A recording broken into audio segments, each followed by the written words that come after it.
De ce message, que le culte d'aujourd'hui soit semblable à un culte charnière qui te fait passer d'une étape à une autre, qui te fait passer d'une dispensation à une autre, qui te fait passer d'une dimension à une autre. Que toute personne que l'Éternel a appelée, a convoquée en ce jour, entre dans une meilleure dimension et qu'il puisse produire pour le monde la meilleure version de lui-même venant de la part de l'Éternel. Si tu le crois, je veux t'entendre me donner un amen.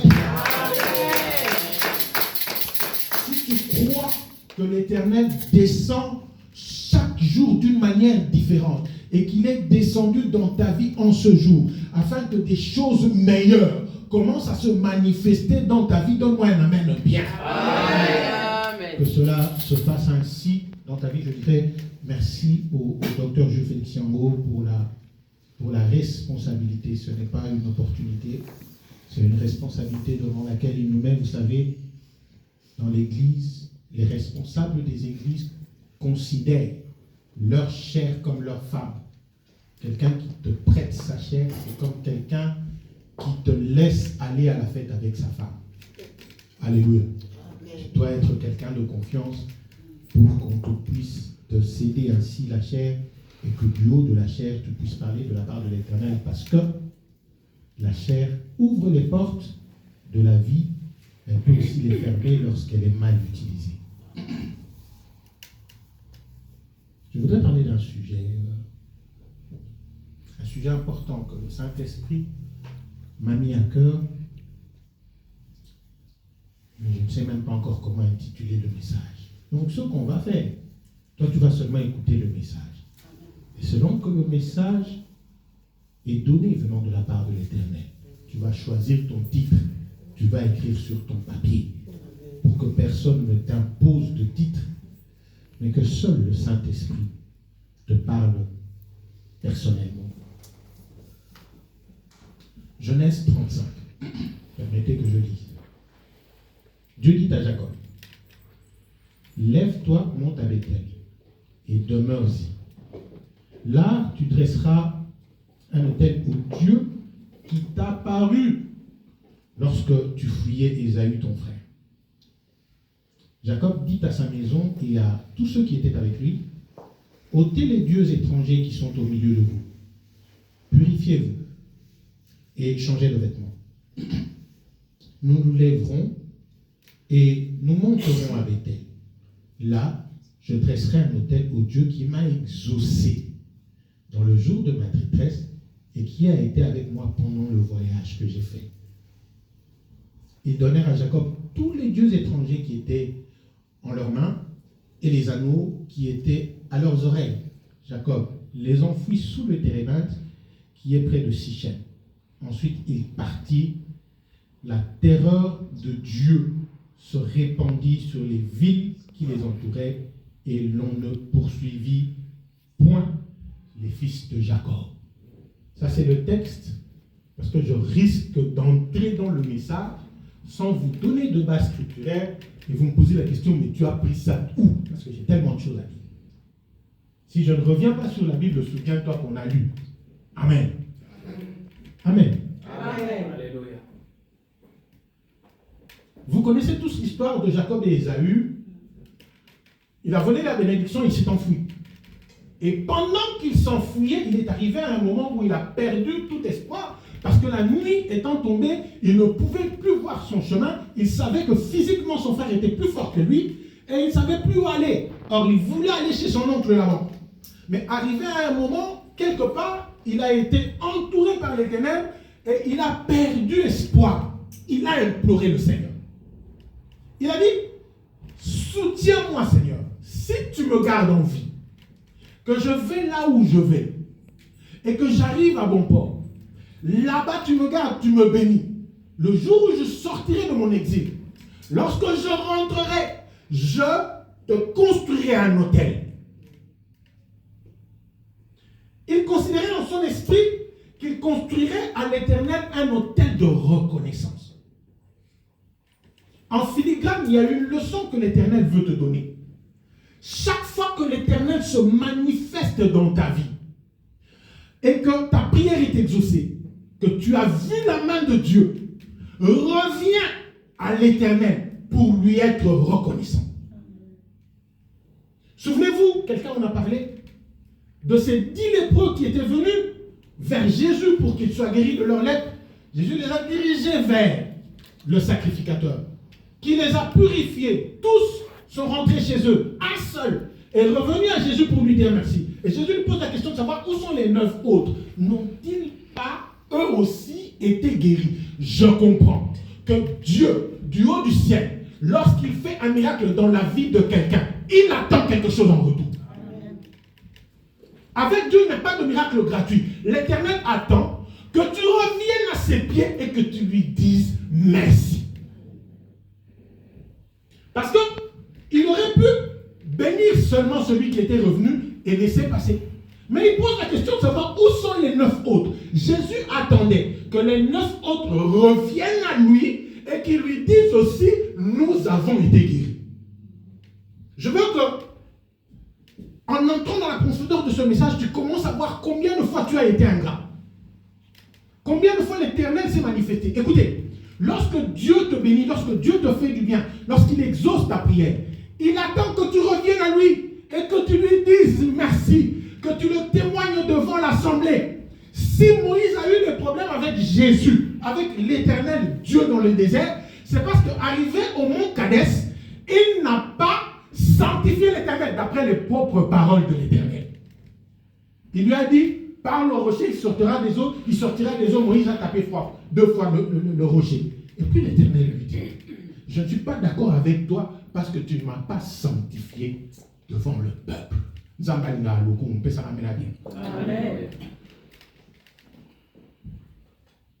Jacob a fait le vœu.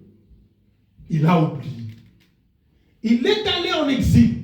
L'Éternel a accompli, il a exaucé la prière de Jacob dans les détails. Je peux aller même plus loin. L'Éternel a fait plus que ce que Jacob avait demandé. Bien-aimé, je suis venu t'annoncer que nous servons un Dieu qui fait au-delà de ce que nous demandons ou même pensons. Alléluia. Il a fait pour Jacob au-delà de ce que Jacob avait demandé ou même pensé.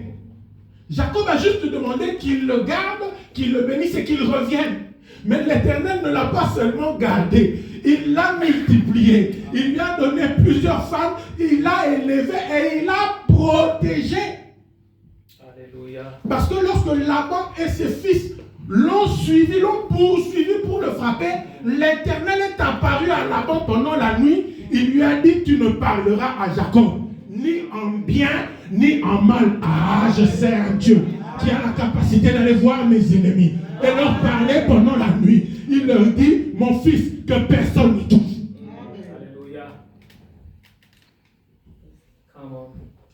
Pour Jacob, c'était fini. Parce que l'homme, face à la bénédiction, oublie. Il oublie d'où il vient. Il oublie ce que l'Éternel a fait pour lui. Ce que Jacob voyait, c'était les bénédictions, c'était les femmes, les servantes, les enfants, les bétails, le gros bétail, le menu bétail, et tout ce que l'Éternel avait fait comme miracle pour lui. C'est ce que lui voyait. Il a oublié la genèse. La genèse, c'est quoi? La genèse, c'était la peur, c'était les problèmes, c'était la prière sous la domination, la poursuite de son frère. C'était ça la genèse. Alléluia. Et nous sommes comme Jacob. Bien souvent, nous oublions d'où nous venons.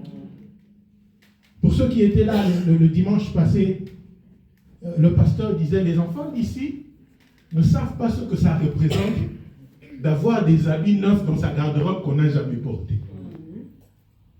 Des fois, je vois mes enfants, je leur achète des habits et puis je me pose la question.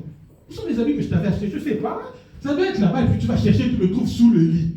Et là-bas, c'est petit au cabo, là-bas. Hey! Yes. On n'a pas les mêmes problèmes. J'entends quelqu'un dire amen. Amen. L'homme oublie souvent d'où il vient. Où était son problème? Quel était son problème? Nous, dans nos familles, je parle de moi, On ne mangeait pas tous les jours. Il y avait des jours où il y avait à manger, au point que quand tu revenais de l'école, tu trouvais la matière et tu lui disais, merde, les gars, c'est ça.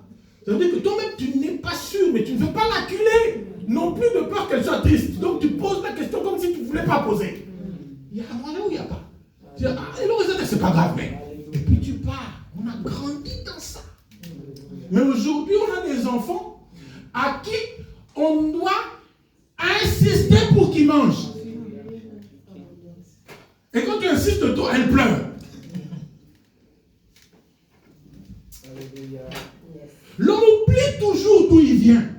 Jacob a oublié d'où il vient, mais l'Éternel insiste pour que la reconnaissance de ceux qui bénéficient du miracle soit évidente, permanente et l'objet de leur pensée. Il faut que tu te couches et que tu te réveilles tous les jours en étant reconnaissant, en sachant d'où tu viens. Il faut que tu te souviennes que tu dois dire merci à Dieu. Ta deuxième main. Ça, c'est la vérité. Ça peut t'étonner, mais moi, lorsque je pense des chaussures neuves, ça se la pris à Sika, je me dérange, je me dis, ah Seigneur, n'ayez bisco au soir là, où est là. Amen. Alléluia. Il y avait des chaussures, nous qui avons grandi dans les parcelles familiales. Ça veut dire qu'on a un sapat où il y a bana. Bon, on a sapat où il y a tata pour finalement papa leki là bani. Mon koto il y a papa leki sapat mon ko si papa leki ba okabula. Sapat oyo il y a bana 7 personnes ba okabula. On a pas ta 41, on a pas ta 42. Sapat on a au chango langeta chez papa la gomme. Une paire de chaussures pour 6 personnes. Jacob croyait que c'était facile, il pouvait rentrer. L'Éternel lui dit non. Comment tu te retrouves ici? Ce n'est pas le bon chemin. Rentre, fais le tour, rentre à Luz, rentre à Bethel. Va dire merci au Dieu qui t'est apparu quand tu étais dans l'épouvante. Il était obligé de rentrer. Jacob a dit, écoutez, ôtez les dieux étrangers, je vais les enfuir. Il faut qu'on soit pur. Permettez-moi de rentrer là où j'ai fait le vœu. En fait, le gars, Dieu l'a béni, il avait déjà direction où il voulait aller s'implanter. L'Éternel lui dit, tu vas rentrer à Bethel. Parce que c'est à Bethel que tu as vu la vision de l'échelle. C'est à Bethel que tu as invoqué Dieu. Tu lui as dit, si tu me bénis, ici, je ferai un temple. Ici, je mettrai un monceau qui sera un monument pour le souvenir. Amen. En fait, Dieu veut que pour tout exaucement qu'il fait dans ta vie, tu puisses implanter un monument. Que tu gardes un souvenir. Amen. Parce que le monument a pour objectif de faire remonter de manière permanente le souvenir de la main de Dieu. Amen. Tu vas rentrer à Bethel. C'est un enseignement que j'aime parce qu'arrivé là-bas, lorsqu'il commence à prier pour remercier l'Éternel, il appelle Dieu El Beth-El. Ça veut dire le Dieu de la maison de Dieu.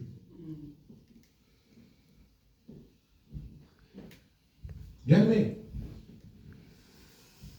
nous avons une relation avec Dieu qui doit être concentrée sur la maison de Dieu. Amen.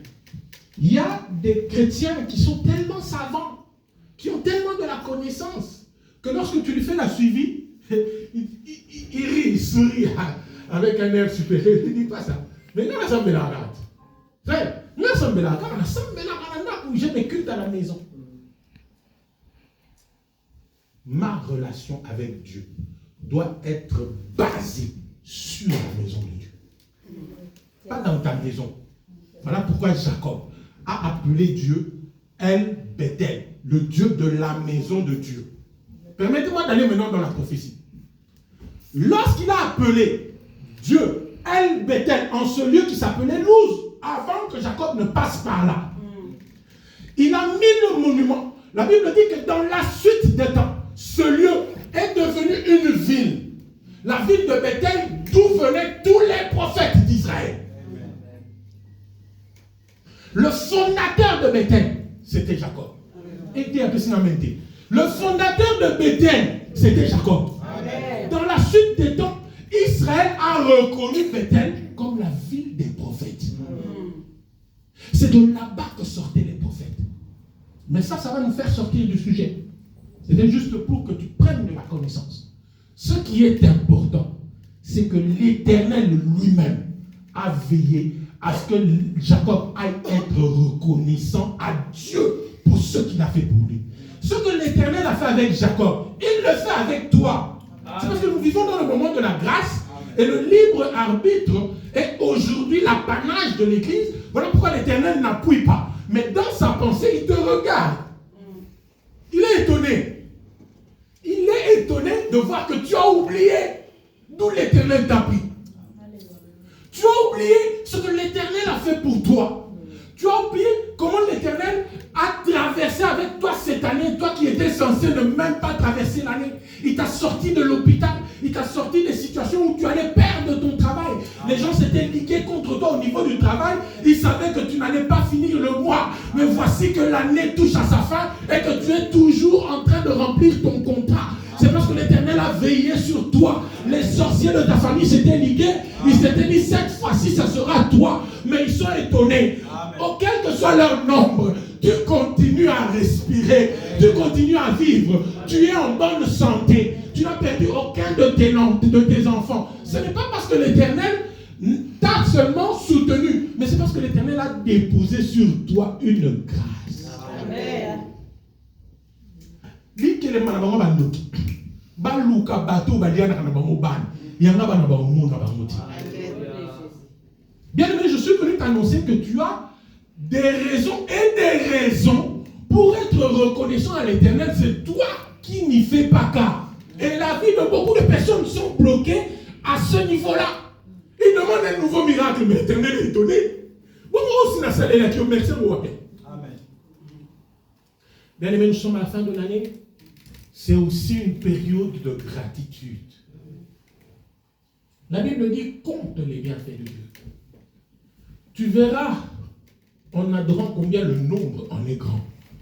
Compte les bienfaits de Dieu. Compte les bienfaits de Dieu. Et les bienfaits de Dieu sont innombrables.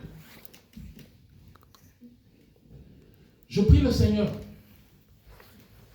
que l'Éternel fasse grâce, que nos enfants que nous voyons ici, selon le témoignage qu'on a reçu ici aujourd'hui, aient aussi la grâce de prêcher pour qu'ils parlent à leurs semblables des choses dans leur sphère. Parce que quand je dis que chez nous, manger tous les jours, ce n'était pas possible, c'est quelque chose qu'ils ne peuvent pas comprendre. Donc, on est à la désert. Quand bateau te outa na mubiska te outa na ba. Ne ba yebi ke sa na famille na kin o ba lia ka jour un père bana basi, ba jour père bana ni ba. Les autres, ils ne peuvent pas comprendre ça. Et il faut que je vais battre avant l'évangile à Kotoyo pour dans sous base de l'eau. Moi, je rends grâce au Seigneur pour le foufou de tous les jours. Alléluia. Je ne sais pas si vous avez pas la vie à délestage à Badi. Et pour certaines personnes, ça peut paraître de question. Lisez avec moi, on va chuter par là. Sorry. Quelque chose que j'aime beaucoup dans les 10 commandements, je crois qu'on va trouver ça dans l'Exode 20.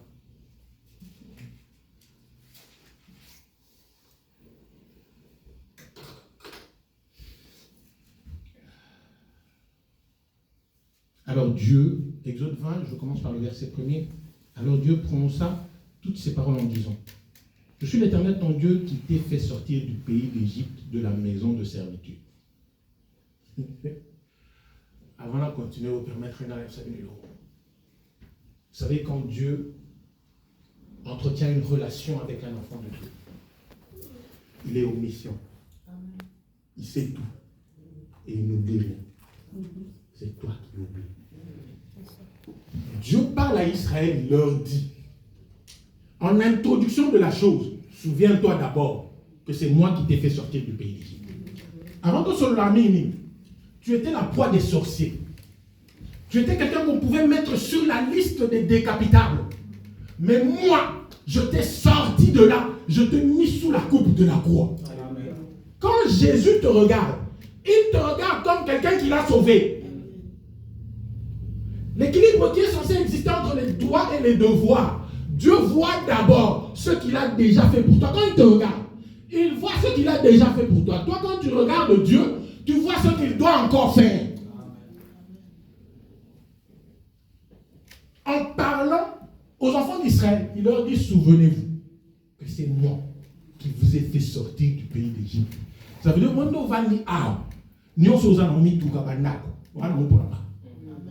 quand Dieu te regarde, c'est ce qu'il voit. Vous avez dit, cité,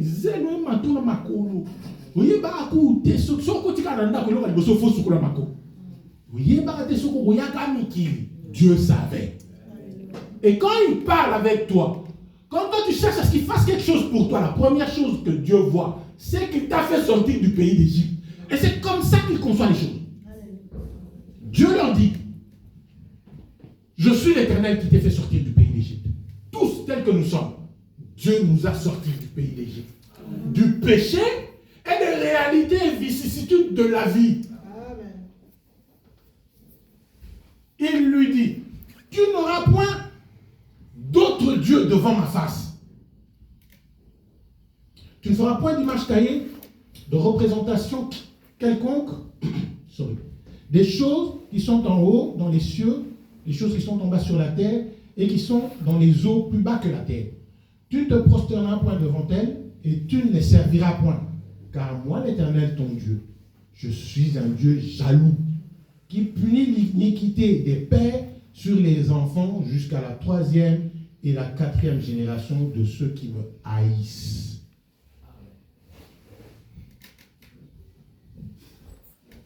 Pour entretenir une relation avec un partenaire, la première des choses que tu dois maîtriser, c'est comment le partenaire te voit. Si tu n'as pas saisi comment le partenaire te voit, tout ce que tu vas émettre sera hors sujet. Quand Dieu te regarde, il te voit comme quelqu'un qui l'a sorti du pays d'Égypte. Et puis, il te dit, défaut, Naboye, ainsi, quand c'est moi qui t'ai sorti du pays d'Égypte et qui t'ai amené vers la terre promise, le pays où coule le lait et le miel, sache que tu n'auras point d'autres dieux devant ma face. Je vais contextualiser la pensée de Dieu de l'époque quand il parlait à Israël à aujourd'hui. À l'époque, les dieux étrangers devant la face d'Israël, c'était les idoles comme les peuples des alentours les priaient. C'était des idoles qu'on pouvait voir, qu'on pouvait palper. Israël a demandé qu'on lui fasse un veau d'or comme le font les Amoréens et les peuples d'à côté. C'était ce genre de Dieu. C'était à propos de ce genre de Dieu que Dieu parlait. Aujourd'hui, qu'est-ce qui peut représenter d'autres dieux dans la vie d'aujourd'hui? Un autre Dieu, c'est toute activité, toute chose, toute réalité, toute personne à laquelle tu donnes plus d'importance que l'Éternel lui-même. Alléluia. Quelqu'un m'a compris? Amen. Lorsque tu as une activité, tu as une réalité, tu as une chose, tu as une personne à laquelle tu es dévoué et tu donnes plus d'importance que l'Éternel, tu as mis le trône de la chose au-dessus du trône de Dieu, cette chose, cette réalité, cette entité, cette activité devient ton Dieu et tu as un autre Dieu devant sa face. Exactement. Lorsque Dieu donne le commandement à Israël, en fait, en filigrane, il veut dire, je veux avoir la primauté sur tout ce que tu fais. Voilà pourquoi il est écrit, tu aimeras ton Dieu de tout ton cœur, de toute ton âme, de toute ta force et de toutes tes pensées. Lorsqu'il y a quelque chose d'autre en dehors de ton Créateur qui t'a sorti d'Égypte, à laquelle tu donnes plus d'importance que Dieu, chaque fois que tu retrouves la chose sur la balance avec Dieu, c'est cette chose-là que tu choisis. Tu as élevé le trône de la chose au-dessus du trône de Dieu et tu as un autre Dieu devant sa face. Amen.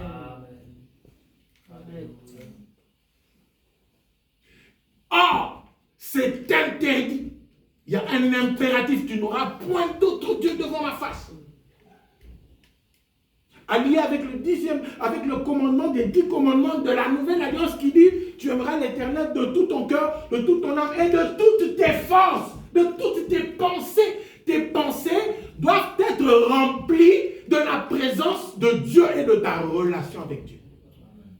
Aujourd'hui dans l'église, nous avons des fidèles qui donnent plus d'importance à Lamine Yamal et au Barça qu'à Dieu. Je vous donne un exemple.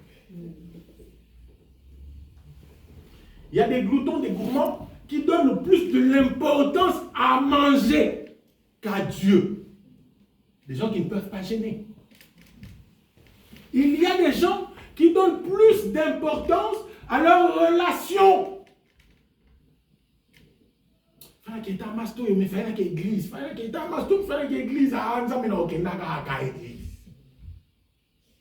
Il est trop investi dans ses relations. Il craint de les perdre. Laisse-moi te dire une chose.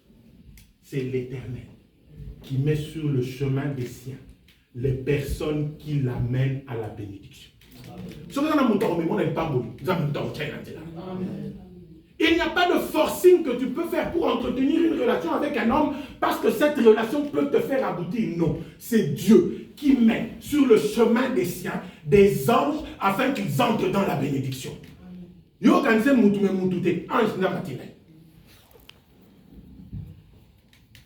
Et Dieu attend de nous qu'il soit au-dessus de tout ce qui nous intéresse.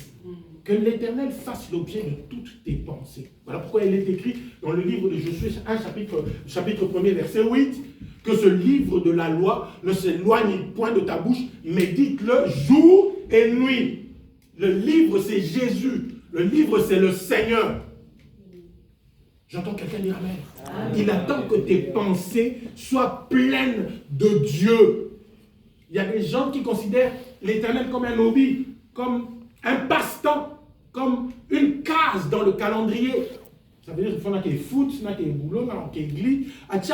L'oignon soit au même pied d'égalité avec le Seigneur. Le Seigneur est censé être au-dessus. Dis-moi au-dessus. Au-dessus, dans les a convaincu. Dis-moi au-dessus.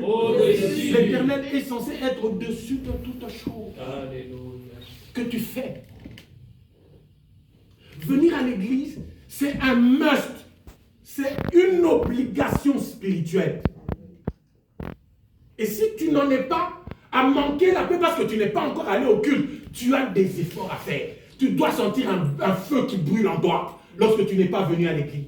Que vous soyez à 2, 3, 4, 15, 20, cela ne regarde pas le Seigneur. L'essentiel, c'est ta relation avec ce Dieu qui t'a sorti d'Égypte. Je vais conclure en disant